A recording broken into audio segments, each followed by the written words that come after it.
and the quiet between them was dangerous. He stepped closer, just enough for her to feel his warmth, and then, the sound of keys at the door. They jumped apart instantly. Madison's voice floated in from the living room. "I'm back." Ethan left the room quickly, his face pale. Fiona stayed where she was, her heart pounding so hard she thought the baby could hear it.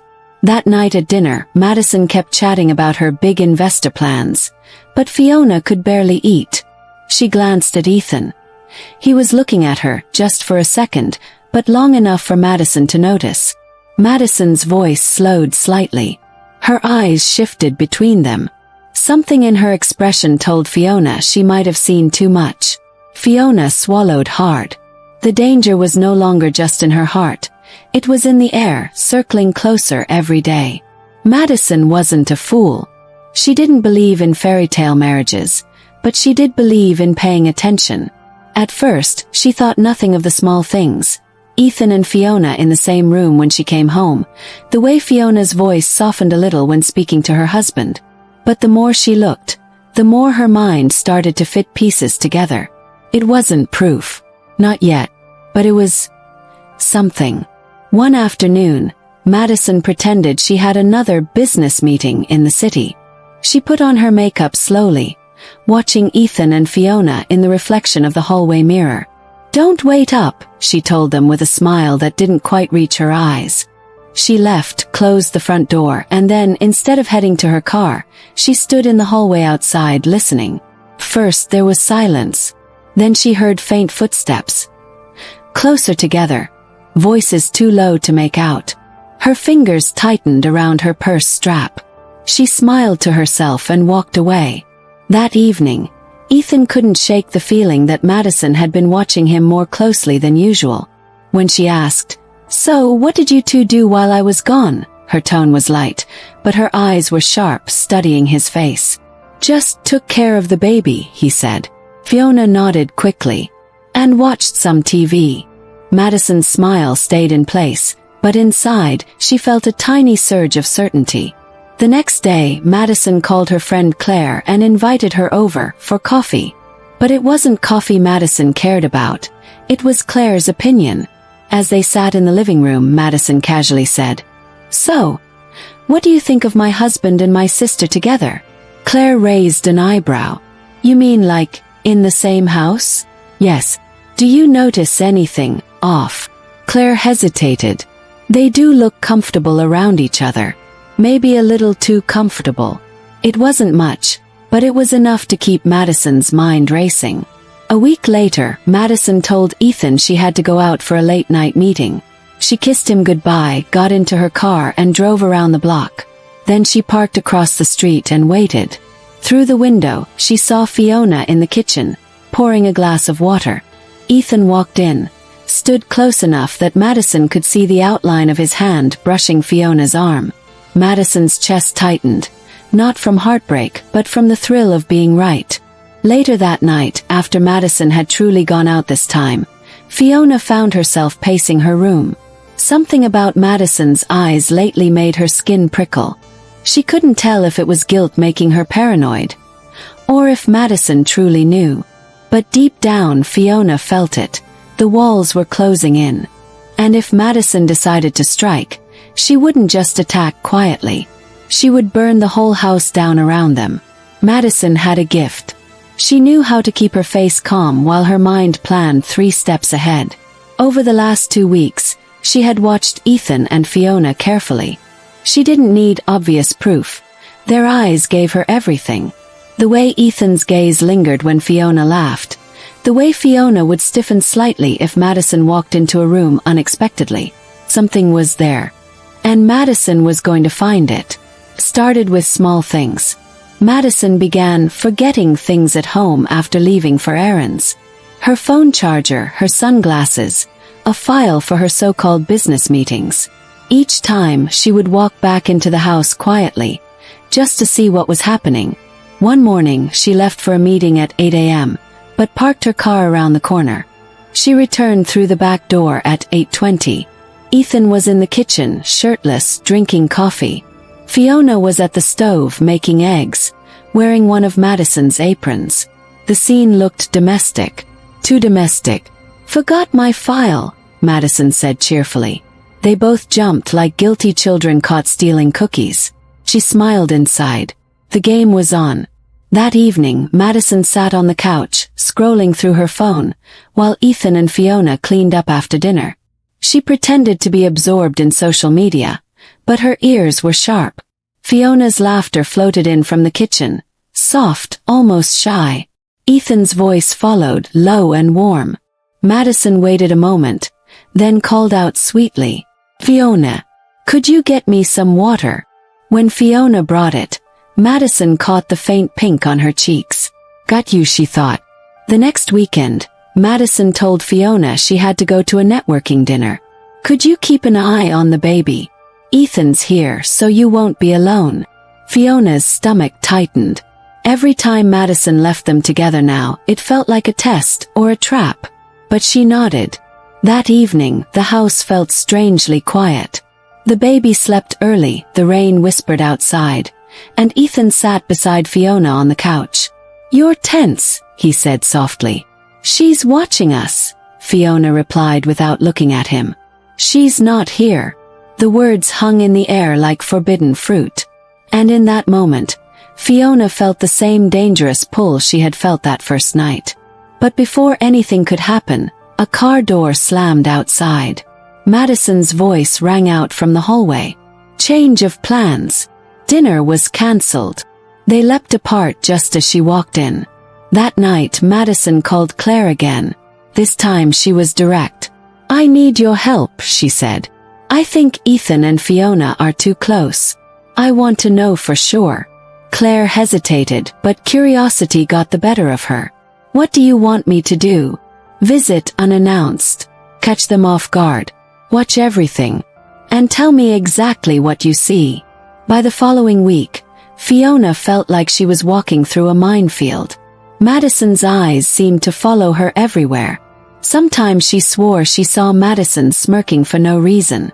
She couldn't tell if it was guilt twisting her thoughts, or if Madison really was building something, a plan, a trap, around her. And still, the worst part was not the fear of being caught. The worst part was knowing that if Ethan reached for her again, she wasn't sure she'd say no. Madison was patient. She knew that if you chased prey too quickly, it bolted. But if you circled slowly, kept the pressure steady, the prey would make a mistake all on its own. Over the next 2 weeks, she stopped confronting Ethan and Fiona directly. Instead, she gave them freedom. She acted warm, almost careless, as if she trusted them completely. It was a lie, of course, but it was the kind of lie that made people relax, the kind of lie that made people think they were safe. On a cloudy Tuesday afternoon, Madison told Fiona she had to go out for a client call. As she left, she texted Claire. "Now, go." 10 minutes later, Claire knocked at the door. Fiona opened it, a little surprised. "Oh, Claire, hi. Madison asked me to drop something off," Claire lied easily, stepping inside without waiting for an invitation. Ethan appeared from the living room. "Hey, Claire." They exchanged polite hellos, but Claire's sharp eyes scanned the room. The baby's toys on the floor, a half-empty wine glass on the table, a blanket draped casually over the couch. "You two look comfortable," Claire said with a tiny smile. Fiona's cheeks warmed. "We were just watching TV." Claire noticed Ethan didn't add anything. That silence alone told her plenty. When Madison came home later and asked Claire, "Well," her friend only said, "I think you should keep watching. There's something there." 3 days later, the skies opened up in a heavy downpour. Madison claimed she had a last-minute supplier meeting and left in a rush. The storm rattled against the windows, making the house feel smaller, more private. The baby was asleep in the nursery. Fiona sat by the window, sipping tea, when Ethan joined her. "Storm like this makes you want to stay close to someone," he said. Fiona's heart thudded. "Ethan, don't. I'm not doing anything." "Yes, you are," she whispered without looking at him. He leaned in slightly. "You know she's lying about all those meetings, right? She's testing us." That's exactly why you need to keep your distance. But what if I don't want to? The air between them was heavy. Fiona's mind screamed to move to break the moment, but her body stayed still. Then, the sound of a car pulling into the driveway snapped her out of it. Madison's voice called from outside, cheerful as ever. Fiona jumped up, nearly spilling her tea. Ethan's jaw tightened, but he didn't say another word. That night at dinner, Madison watched them both closely. She noticed how Ethan avoided her gaze, how Fiona's hands trembled slightly as she passed the salt. "So," Madison said casually, "I was thinking of leaving you two in charge again this weekend. I have to attend an overnight conference." Ethan looked up sharply. "Overnight?" "Yes, Saturday afternoon to Sunday evening. You'll be fine together, right?" Fiona forced a smile. "Of course." Madison's eyes glittered. "Good." Later that evening, when Madison stepped outside to take a phone call, Fiona pulled Ethan aside in the hallway. "She's setting us up," Fiona hissed. Ethan leaned in, his voice low. "I know. Then why aren't you scared?" "Because I'm not planning to get caught." "That's not good enough, Ethan," Fiona whispered, panic flashing in her eyes. His gaze softened. "You think I care about being caught more than I care about you?" Her breath caught. "Don't say that. I mean it." Before she could reply, Madison's voice floated in from the living room.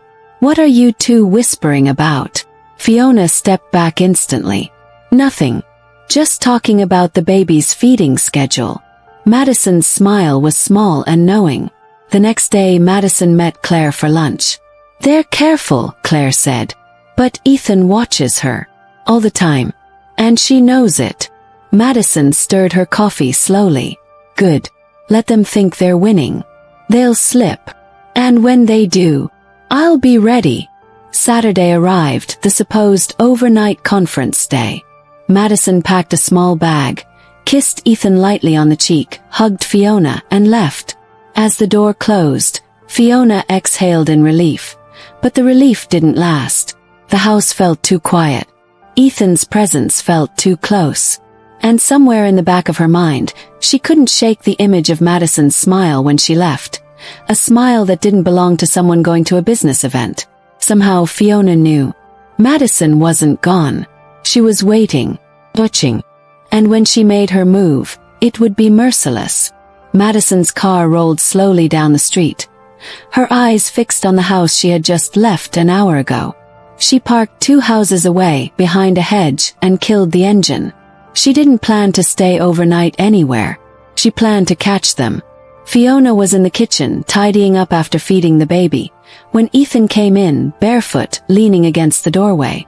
"You've been quiet all day," he said. "It's safer that way," Fiona replied without looking at him. "Safer. Or harder." She froze. The way his voice dipped low sent heat rushing through her. "Ethan, don't start." "I'm not starting," he said softly. "I'm just tired of pretending I don't feel anything when you're around." Her chest rose and fell faster. "This is wrong." "Then tell me you don't think about it," he challenged. Fiona turned toward him, ready to deny it, but the lie caught in her throat. He saw it in her eyes. He stepped forward, closing the space between them. His hand brushed hers, just a graze, but it was enough to make her heart pound.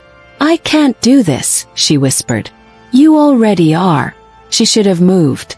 She didn't. Instead, her body leaned into his without meaning to. His palm found the small of her back, warm and steady. He shivered.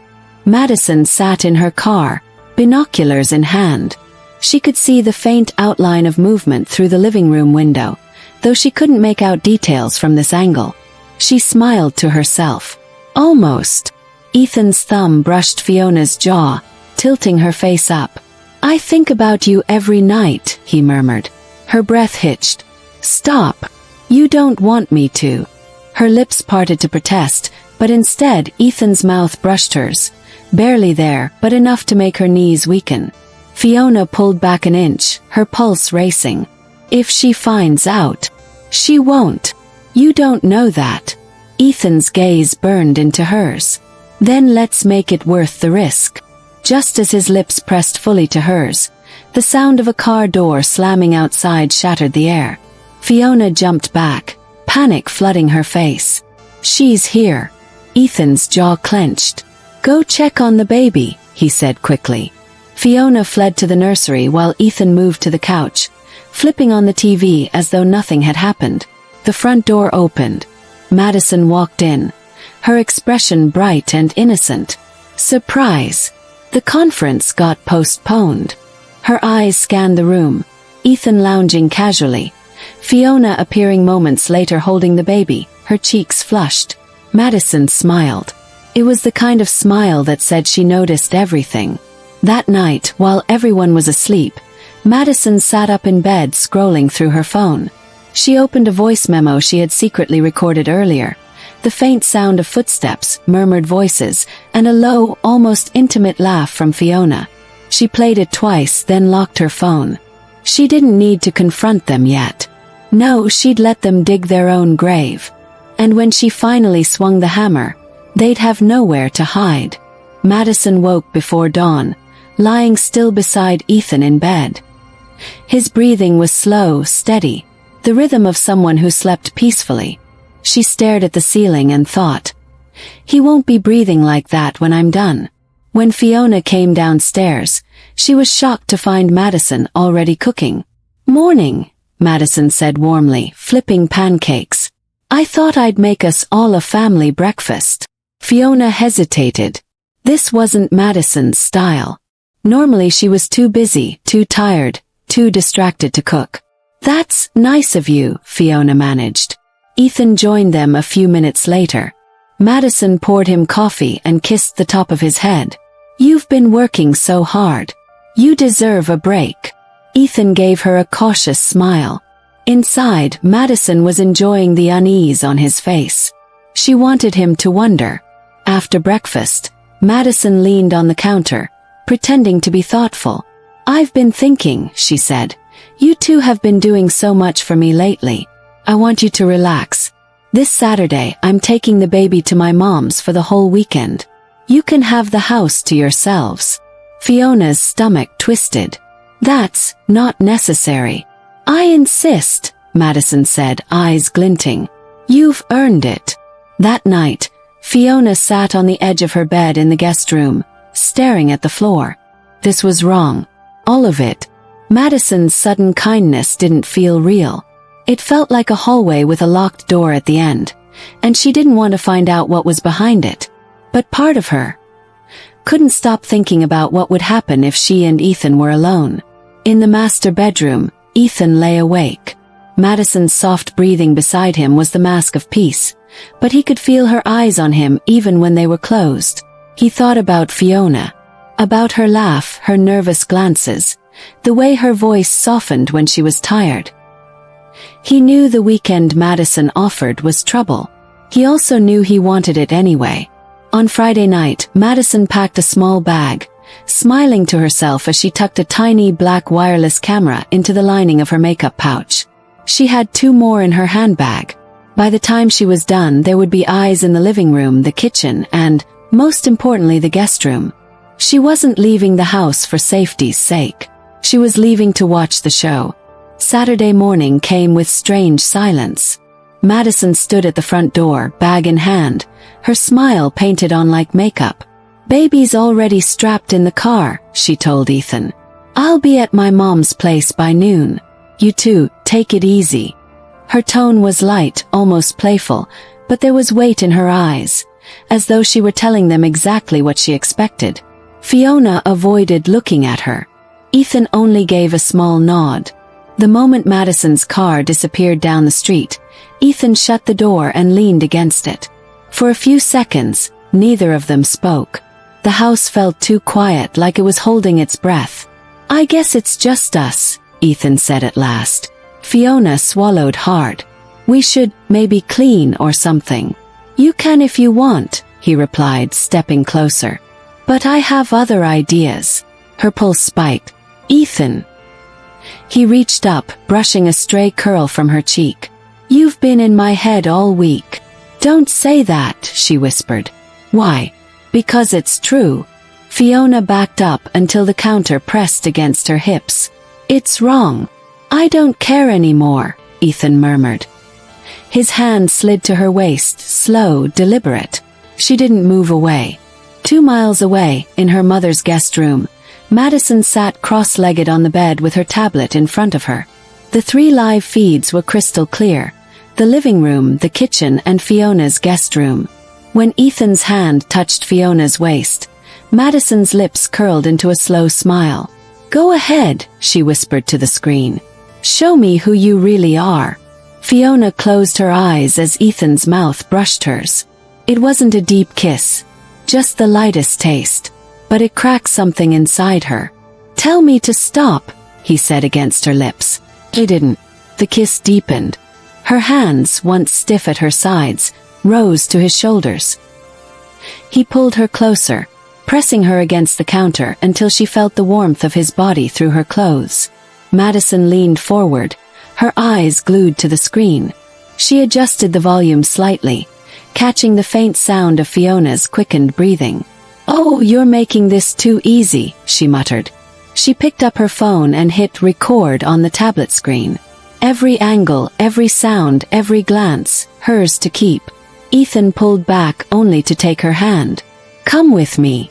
Fiona hesitated on the stairs. This is crazy. Maybe, he said. But it's ours. When they reached the guest room, he closed the door. Madison switched to the guest room camera. The view was slightly angled but perfect enough. The bed, the small desk, part of the door. Inside, Ethan's mouth claimed Fiona's again, hungrier now. Her hands fisted in his shirt. The room filled with a heat neither of them tried to hide anymore.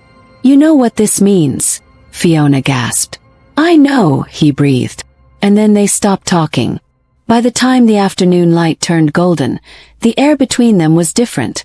Charged, dangerous, almost reckless. They lay side by side on the bed, clothes rumpled, eyes locked. This can't happen again, Fiona whispered. Ethan gave a soft, humorless laugh. It will. Madison stopped recording and set her tablet aside. She didn't need to watch more. She had enough. Enough to end their little secret. Enough to control the rest of their lives. She glanced at the baby sleeping beside her in the crib and whispered, Mommy's going to fix everything. But fixing wasn't what she had in mind. Sunday evening was heavy with summer heat. Ethan and Fiona sat in the living room, not talking. Neither could quite look at the other without feeling the pull, or the guilt. The front door opened. Madison walked in, her bag slung over her shoulder, the baby in her arms. She looked cheerful. Hope you two enjoyed the weekend, Madison said, setting the baby in his playpen. Ethan cleared his throat. It was quiet. Fiona forced a smile. Yes, very peaceful. Madison's eyes swept over both of them. Good. She sat on the couch and crossed her legs. Because I have something to show you. From her handbag, she pulled out her tablet, tapped the screen, and turned it toward them. The video played. Ethan froze at the sight of himself in the kitchen, leaning toward Fiona, brushing her cheek. Fiona's eyes widened in horror as their kiss filled the screen. The second clip was worse. The guest room, the bed, their bodies tangled together in undeniable intimacy. Madison didn't blink. She just watched them watch themselves. Ethan spoke first. Madison. Don't, she said softly, almost kindly. Don't insult me with excuses. Fiona's voice shook. I didn't mean. Oh, I know exactly what you meant, Madison cut in, her tone still eerily calm. And I'm not here to scream or throw things. I'm here to tell you how this will go. She leaned forward, eyes sharp as glass.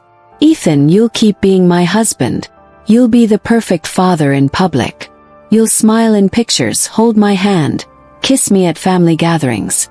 Fiona, you'll finish your stay here, help with the baby. And the moment my mother is well enough, you'll leave and never come back. If either of you says one word to anyone about this, I'll send these videos to everyone we know. Your families, your friends, Ethan's workplace, the internet. Her voice didn't rise once. that made it scarier. Fiona's face crumpled. Why? Why not just end it? Madison smiled, not cruelly, but with something like quiet triumph. Because breaking you apart is too easy. I want you to remember me every day you wake up. I want you to look at each other and feel the weight of what you lost. That's the only punishment that will stick. That night, Fiona lay in bed, staring at the ceiling, listening to the faint sound of Ethan moving around upstairs. She knew she'd never see him the same way again. Ethan, in his own room, sat on the edge of the bed, his head in his hands. Madison had won, not just the fight but the battlefield itself. In the quiet of the baby's nursery, Madison rocked her child slowly. She hummed a soft lullaby, her face unreadable in the dim light. When she kissed her baby's forehead, she whispered almost tenderly, "And that's how you protect what's yours." Outside, the night was still. Inside, 3 hearts beat under one roof, each one carrying a different weight. Madison's victory and control. Ethan's regret and resignation. Fiona's shame and a love that would never be spoken again. And somewhere in the middle of all that pain was the unshakable truth that love, twisted, dangerous, and broken as it was, had once been real enough to melt their hearts. If you love stories that melts the heart, and if you want more of this, hit the subscribe button, tap the notification bell, drop a comment, and join our growing family of love story fans. Your next favorite tale is just one click away. Check out other love stories in this channel like the one popping up here. This is Love Tales by Marries, where every heartbeat tells a story. Until our next tale, keep believing in love. In a world full of heartbreaks, there are still stories that can make you believe in love again. Stories that make you smile, cry, and dream all at once. If you love stories that stay with you long after they end, hit the subscribe button, tap the notification bell, and join our growing family of love story